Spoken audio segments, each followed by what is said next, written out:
Rapaziada, cá estamos nós para mais um rugido da rapaziada, mais um. E quem vai rugir hoje aqui connosco é o grande Nuno Gervásio, Sporting, claro, mora em Lisboa. E o Nuno Gervásio é Sporting, adora o Sporting como todos nós, tem a sua visão do clube e tem coisas interessantes para nos dizer aqui hoje, numa perspectiva um pouco diferente, se calhar, daquilo que nós temos visto até agora do pessoal que veio aqui falar connosco. E que é sempre um prazer. Grande Nuno, é um prazer receber-te. Obrigado por estares aqui o rugido da rapaziada, que hoje é contigo. Então, se calhar, melhor do que estar eu aqui a falar, podes-te passar tu a apresentar, que a rapaziada quer saber quem é que tu és e pronto, estás à vontade. Boa tarde, Miguel. Boa tarde, rapaziada.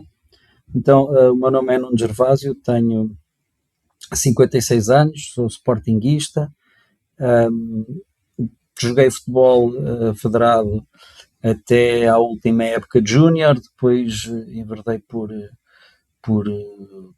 pela vida militar, enfim, fui militar durante vários anos, atualmente estou na vida empresarial, sempre a gostar do Sporting, obviamente. Em termos desportivos, acabei depois por dedicar-me mais às artes marciais, em concretamente ao kickboxing, desporto que pratiquei federado até o ano passado, que é a idade limite. Portanto, o kickboxing tem como idade limite de participação, portanto, em campeonatos, os 55 anos, portanto, e consegui ter esta longa vida de atleta, portanto, até à fase final. Atualmente, obviamente, continuo a praticar, tenho o curso de treinador de kickboxing e, portanto, é no fundo também aqui um bocadinho nessa perspectiva de atleta que eu gostava aqui de dar o meu contributo com algumas opiniões também na ótica daquilo que é o atleta, embora nunca tenha sido profissional, mas, enfim, como amador, disputei vários campeonatos nacionais, internacionais, enfim, tenho andado por aí. Tendo tu o curso de treinador de kickboxing, e já podíamos, se calhar, pegar por aí, existe alguma semelhança em algum nível do ser treinador de kickboxing para ser treinador de futebol? Neste caso, vamos comparar falando do que nos interessa, que é, por exemplo, o trabalho que o Rui Borges faz. Há alguma coisa que um treinador de kickboxing também tenha que fazer mais ou menos no mesmo estilo daquilo, não obviamente o jogo, mas em termos psicológicos, sei lá, alguma coisa que tu achas que existe alguma semelhança? É assim, a preparação dos atletas assenta em 3 pilares, portanto, qualquer que seja a modalidade. É o treino, a alimentação e o descanso. Portanto, estes são os 3 pilares daquilo que é a preparação de um atleta. E aquilo que tem acontecido com a nossa equipa, no fundo, se calhar, ao nível das lesões, passa muito por algumas lacunas que possam existir em algum ou nos 3 destes pilares, não é? Porque nós temos um departamento de performance, etc. Eu acredito que as pessoas saibam o que andam a fazer, mas depois o que é facto é que nós vimos que estas constantes lesões, e pronto, e nós ouvimos depois o presidente a falar nisso e o treinador. Nós já tivemos aqui, vocês já tiveram aqui uma entrevista com o sportinguista que foi o Guilherme Alves, que trabalha com a preparação de atletas. Portanto, ele fez aqui uma análise e disse uma coisa que, na minha opinião, é muito importante, que é, obviamente, tu não consegues prever quando é que um atleta se vai lesionar, mas tu consegues analisar através de dados quando é que o atleta está a trabalhar numa área mais próxima de estar lesionado.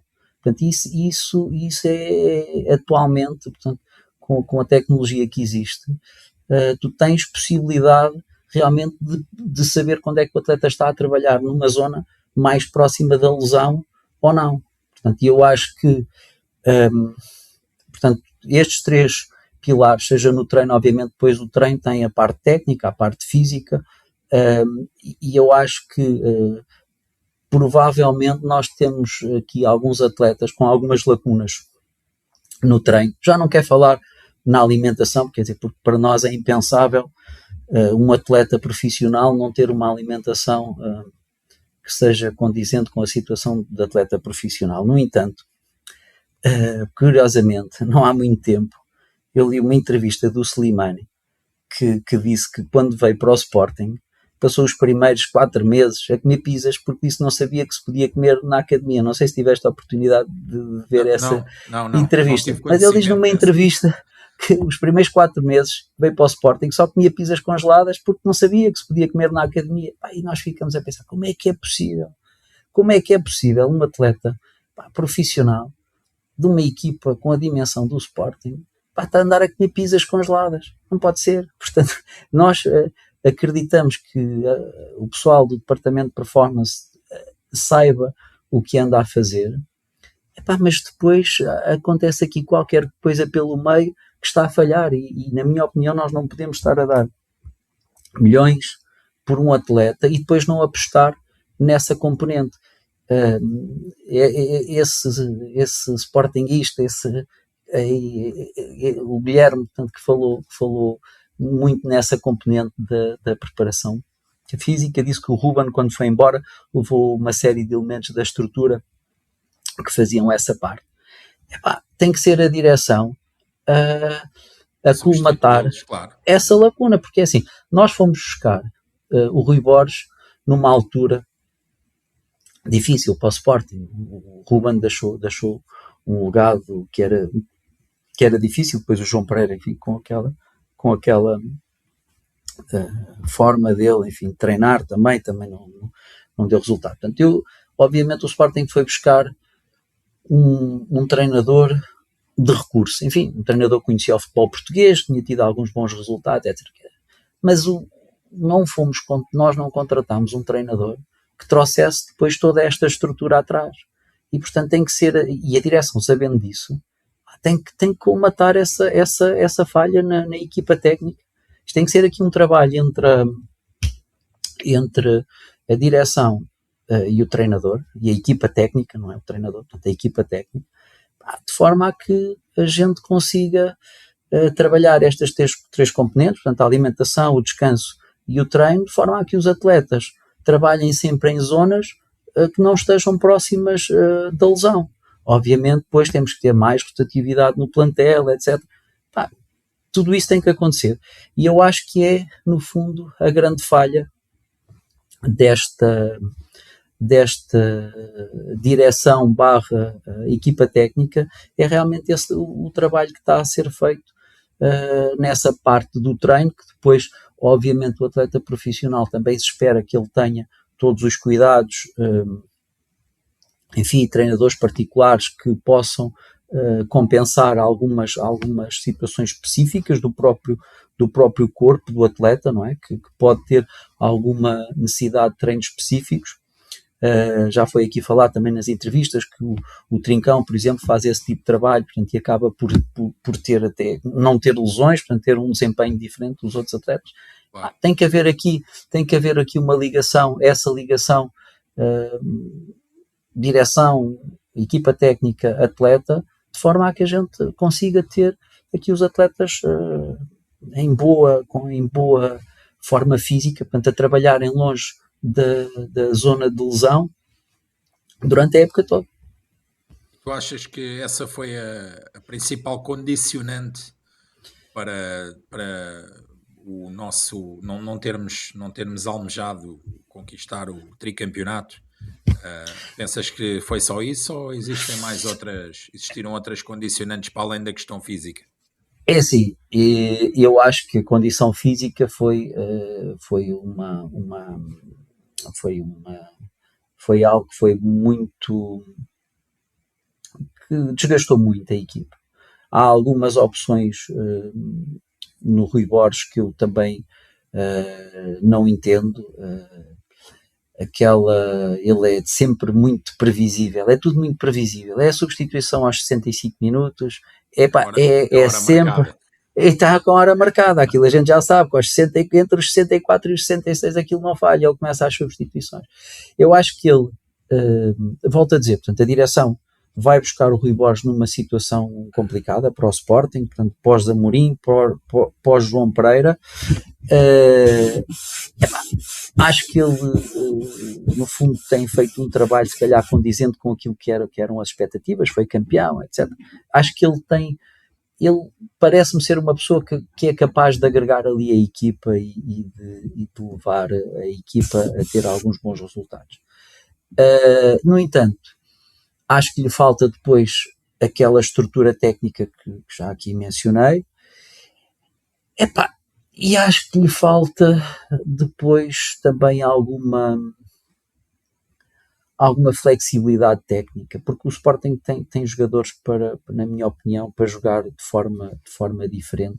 Quer dizer, ele insiste no Debasta central, quando a gente já sabe que o Debasta a jogar no meio campo rendeu muito mais. O Debasta, dos melhores jogos que a gente viu do Sporting, foi quando ele jogou no meio campo. Ele desiste dos três centrais, e vamos buscar o Fresneda, mais o Vagianidis, mais o Mangas, que são os laterais, que aquilo não, sim. Os três não fazem um, não é? Portanto, ele ao falhar essa flexibilidade, ao não ter essa flexibilidade, ele na primeira época, portanto, começa a jogar com dois centrais, aquilo não corre bem, depois passa... Na verdade, correu bem no primeiro jogo, que foi contra os Rebolhos, que nós ganhámos, mas depois, a partir daí, ele viu que a coisa não estava a funcionar e teve de voltar atrás. Pois. Teve de voltar atrás, joga com o Debast no meio campo, não é? Ele empurra o Debast para o meio campo. E parece-me que era assim que o Sporting devia jogar, pelos jogadores que tem. Agora, também é um facto que, quando a gente olha para os resultados não são maus. Nós não mesmo esta época, se nós formos à Champions, portanto, se formos, não estou a falar só nesta parte de ficarmos em segundo lugar, portanto, depois se efetivamente formos à Champions, se ganharmos a taça, acaba Atenção pessoal, que esta entrevista está a ser feita antes do jogo contra o Gil Vicente, o último jogo, por isso, se virem depois... Não venham depois aqui comentar a dizer mas a entrevista foi feita, nós ainda não sabíamos. Podes continuar. Pois, esta entrevista está a ser feita no dia a seguir ao jogo do Rio Ave, não é? Portanto, exatamente. Portanto, nós se ganharmos a taça, se formos à Champions, já tivemos épocas muito piores, não fomos campeões, ok. Sim, claro. Mas podemos considerar que não é uma época fantástica, mas também não é uma época má, não é? Não. Então, se a gente ganhamos um título e qualificamos para a prova que devemos de ir sempre todos os anos, porque, como já dizia não sei quem, neste momento ficar em primeiro ou em segundo é igual, em termos de em termos financeiros, a única coisa é que não se recebe um troféu, mas em termos financeiros ficar em primeiro ou em segundo não é muito diferente. E se calhar pegando aqui, portanto, e fazendo a avaliação da época, eu diria que em termos de desempenho no 0 a 10, conforme tens colocado aí sim, aqui nas entrevistas, eu diria que a época andará entre o 6 e o 8, porque dependendo de irmos à Champions e de ganharmos a taça ou não, obviamente, se não ganharmos a taça, será um 6 sofrido, não é? Se ganharmos a taça de Portugal e formos à Champions, será um 8, foi uma boa época, jogámos bem, tivemos um bom desempenho na Champions, ganhamos um troféu, não posso dizer que esteja mal. E portanto, a avaliação, apesar destas lacunas que eu acho que o Sporting tem, os resultados acabam, comparativamente a anos anteriores, ser resultados bons.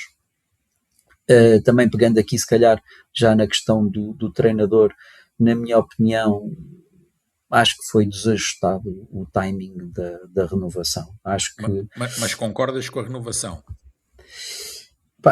É assim, se for para a direção compensar aquilo que são as lacunas do Rui Borges, não é? Que não parece que ele tenha uma equipe técnica que esteja a dar a preparação que os atletas precisam, e voltamos aos 3 pilares, portanto, descanso, a nutrição e o treino. Portanto, acho que há de haver aí algumas lacunas que provocam depois estas lesões, porque não é normal. A quantidade de lesões musculares que nós temos não é normal.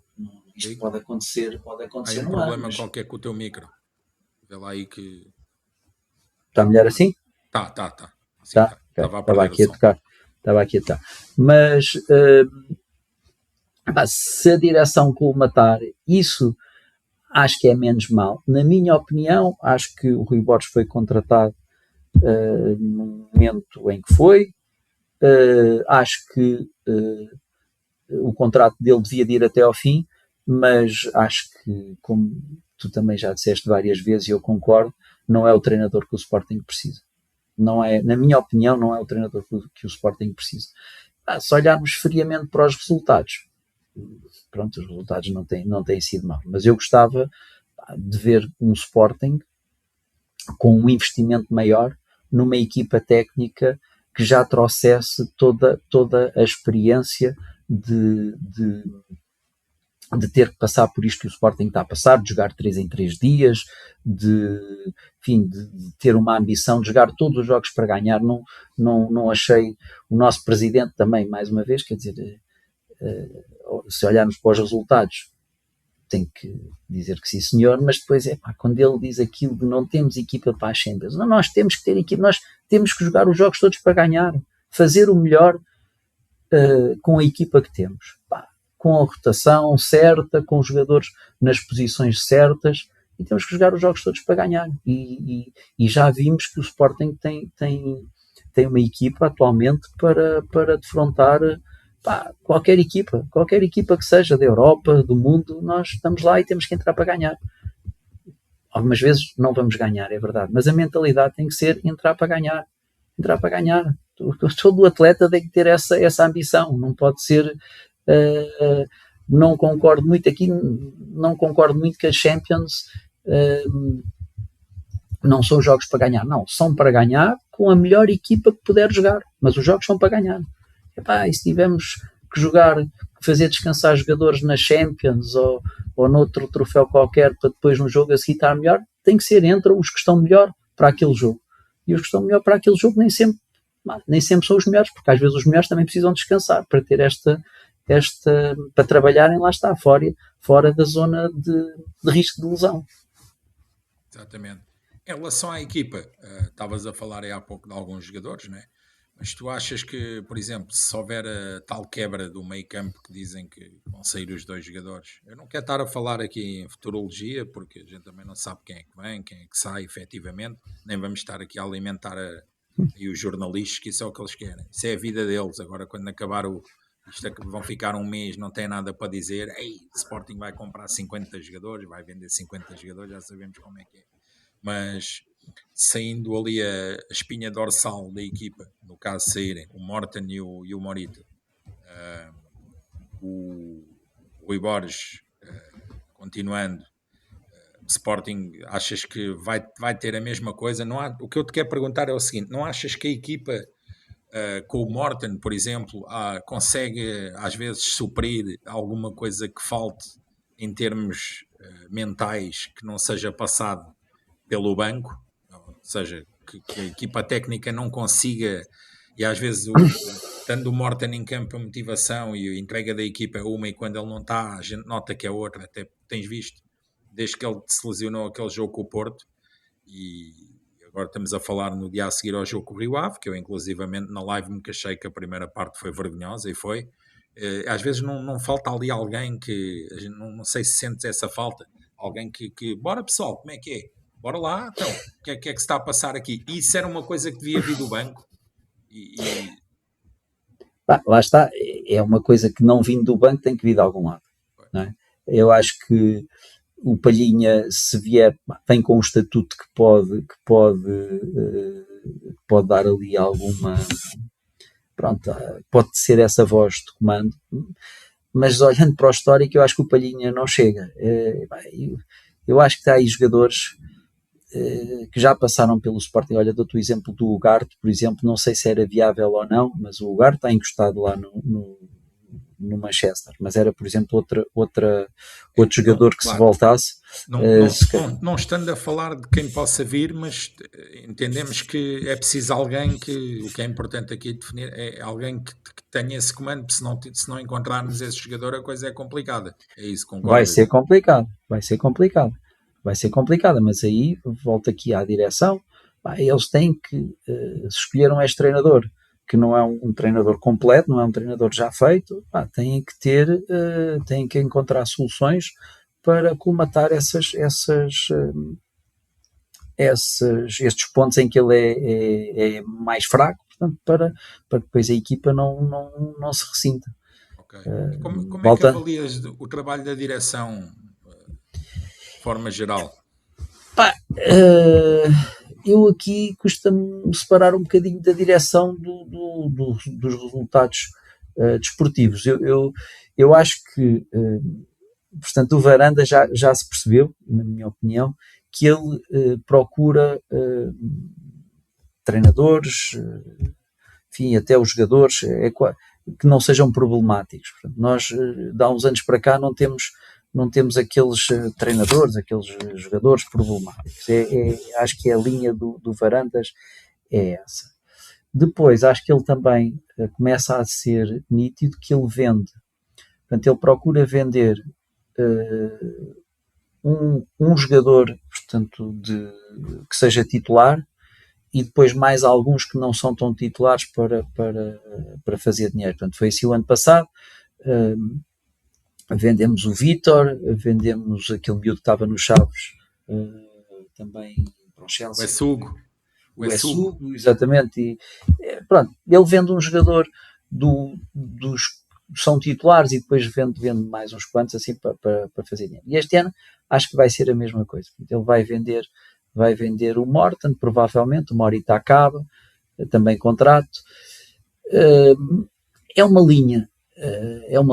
Eu particularmente não gosto do estilo do presidente, do atual presidente, do Varandas, mas mais uma vez, em termos de resultados, tenho que concordar que ele tem atingido bons resultados. Quer dizer, nós olhando o Sporting dos últimos 6, 7 anos foi o melhor Sporting a que nós assistimos. Eu tenho 56, não deve também andar muito longe disso. Portanto, foi o melhor Sporting que nós vimos em termos de resultados.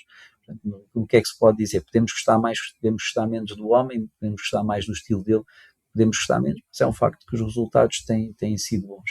Em termos de estilo, não é o meu preferido, mas pronto, mas tenho que concordar que tem atingido bons resultados, esperando que não tenha sido um golpe de sorte, não é? Termos ido buscar o Amorim e ainda estarmos a viver aqui um bocado o efeito Amorim, porque enfim, ainda temos muitos dos jogadores que estão agora na equipa ainda foram escolhidos por ele. Portanto, esperando que obviamente haja alguém que faça esse trabalho, que era do Hugo Viana e do Amorim, com certeza, e que dê continuidade a esse trabalho. Agora, em termos de resultados, sem dúvida que foi o melhor Sporting que nós assistimos, não é? Sem dúvida. Se tu, por acaso, aproveitando isso, se tivesses cara a cara com alguém que manda no Sporting, não é? Antes disso, ainda te queria fazer outra pergunta em relação ao Varandas, que é se tu gostas deste estilo que ele teve durante a época, comprar um pouco guerras, sobretudo lá em cima com os Andrades, né? Se tu achas que isso foi uma tentativa dele para tentar fragilizar o outro lado, ou se achas que foi uma guerra vã, inútil, porque nós se calhar tínhamos problemas dentro, estamos a falar dessas questões das lesões e disso tudo e tal, e aquilo era um bocadinho cortina de fumo para não se falar das coisas dentro do Sporting. Qual é a tua opinião sobre isso? Eu acho que o presidente tem melhor desempenho quando, quando não fala muito. Ou seja, houve ali alturas ou seja, quando ele comprou essa guerra, nós precisávamos realmente de alguém da direção que falasse, porque isto é vergonhoso como é que se dá a mensagem de que o Sporting está a dominar a arbitragem, de como é que o Sporting está a ser beneficiado quando depois tu vês os jogos, pá, e não é isso que acontece, mas eles conseguiram passar essa mensagem, portanto, e na altura eu acho que foi importante, pronto, alguém da direção, neste caso foi o presidente, Claro. que falou Ele ter e falou comprado bem essa.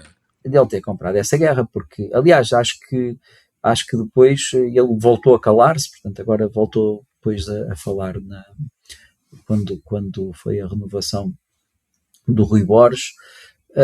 Mas eu acho, quer dizer, que a esse nível é uma questão de estilo. Eu acho que nós realmente temos que ser diferentes, temos que nos deixar, mesmo para bem do futebol em Portugal, temos que nos deixar dessas queixinhas. E depois é um facto que resulta, quer dizer, nós vimos essas queixinhas, não é? Por causa do jornalista, não é? Que vai atrás dessas queixinhas. Mesmo o Zé Rebelito, que para mim foi uma desilusão, que eu pensava que ele vinha trazer alguma coisa de novo ao futebol português, acabou por vir com esse discurso, somos tão coitadinhos, né?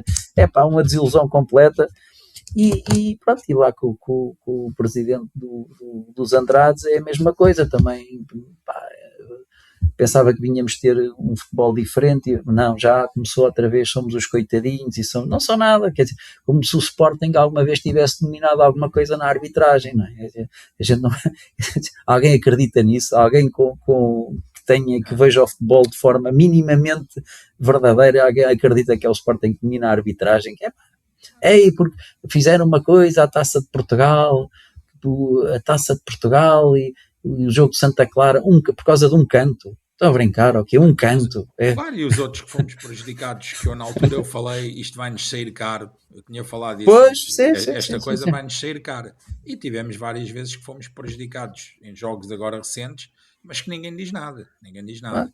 Não. E eles continuam, eu penso assim, e desculpa lá estar a interferir na coisa, que eles é aquela história do chama aos outros aquilo que tu és. É o que eles fazem. Então eles chamam-nos a nós aquilo que eles são e sempre foram e sempre serão. Não, mas pronto, por exemplo, ainda ontem, há um lance lá deles, do coisa que há um penalti para o Braga, e que eles no fim têm o descaramento de vir dizer que o árbitro, que não sei quem, que não sei o que mais. O único lance de dúvida que ali é um penalti para o Braga, que não foi marcado, sem mais dúvida. nada. E eles ainda bem, que não sei quem, que isto e que aquilo. Mas pronto, é isso mesmo. É o estilo. Pronto, muito triste, mas pronto. Enquanto andarem assim enganados, tudo bem. A gente que vá ganhando os nossos troféuzitos e vamos às Champions e vamos jogando bem, isso é que interessa. Se tivesses aquela penúltima pergunta, se tivesses cara a cara com alguém que manda no Sporting, seja presidente, treinador, sei lá, alguém que manda, algum dirigente, alguma coisa, e lhe pudesses dizer algo que te vai na alma, quem seria esse dirigente ou essa pessoa e o que é que tu lhe dirias?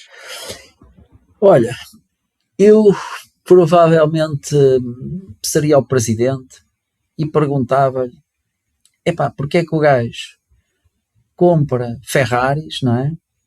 E depois não investe um bocadinho na gasolina. Ou seja, se o gajo está a comprar jogadores de milhões, depois o gajo não há um investimento também sério na tal parte que nós estávamos aqui a falar, de performance desportiva, de análise desportiva, de treino. Não pode ser. A gente, se tem dinheiro para investir em jogadores, temos que depois dar-lhes as condições de treino para que eles possam colocar em campo todo o potencial.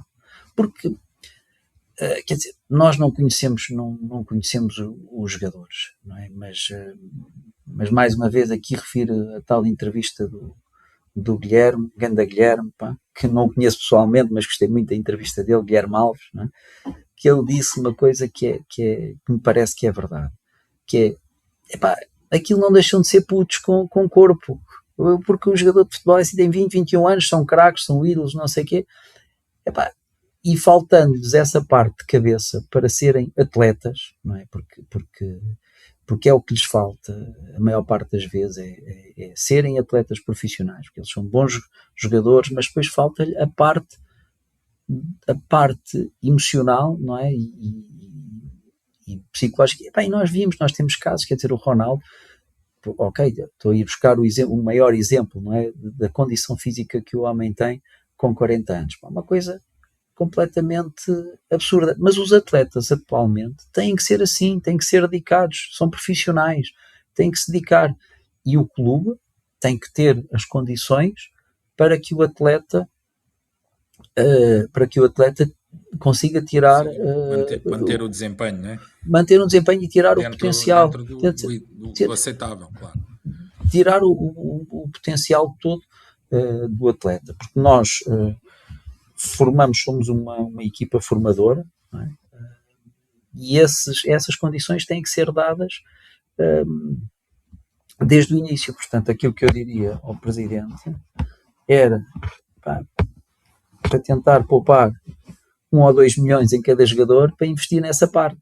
É a tal parte, no fundo, não é só comprar Ferraris, depois também temos que comprar uma gasolina boa para aquilo andar. E era isto que eu diria ao Presidente. Nuno, uma mensagem final aí, diz o que tu queiras dizer, mensagem para a rapaziada, para quem está a ver, não é? Para a rapaziada, a mensagem é para vocês e para o vosso trabalho, porque é uma mensagem direta para a rapaziada, para o vosso trabalho.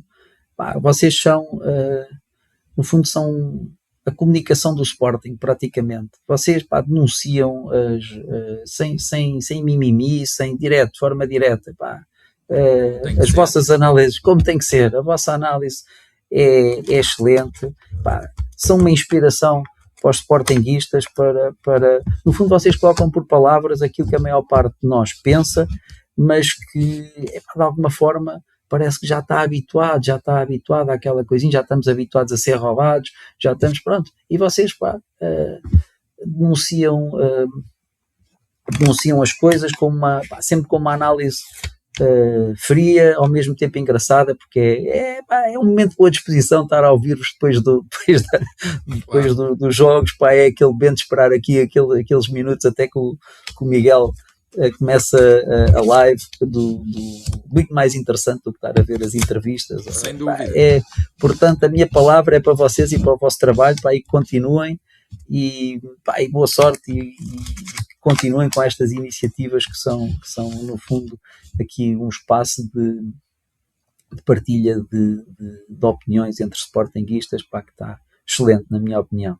Boa, Nuno, obrigado. Olha, a gente provavelmente iremos falar mais vezes, haverão outros assuntos mais para a frente. Eu espero continuar com isto e vou-te dizer, o pessoal está a curtir à brava, o pessoal da rapaziada toda. Fica aqui o apelo, vejam este de hoje, que se estiverem a ver neste momento é porque já viram tudo, e vejam os outros também, todos os outros episódios do Regido da Rapaziada, e quem quiser falar connosco, já sabem, rapaziada.1906@gmail.com, mandam um e-mail, alguém vai falar com vocês, e depois o pessoal marca, se tiverem interesse em participar aqui. Hoje tivemos o Nuno, que nos deu aqui a sua visão particular e com alguma experiência em campos parecidos com os do futebol. E é isso. Nuno, obrigado. Até à próxima. Obrigado eu pelo convite. Até à próxima, Miguel. Tudo bom para vocês. Somos os maiores. Sporting é sempre os maiores. Deixamos-te o agradecimento das palavras que tu deixaste para a rapaziada. Em meu nome, todo o pessoal da rapaziada. E é isso. Rumo à bitaça. Vamos ganhar a taça. Não tenho dúvidas disso. E vamos à Champions League e depois logo se vê. Ok? Grande abraço, Nuno. Grande abraço, Miguel. Até à próxima. Obrigado. Até à próxima. Tchau, rapaziada.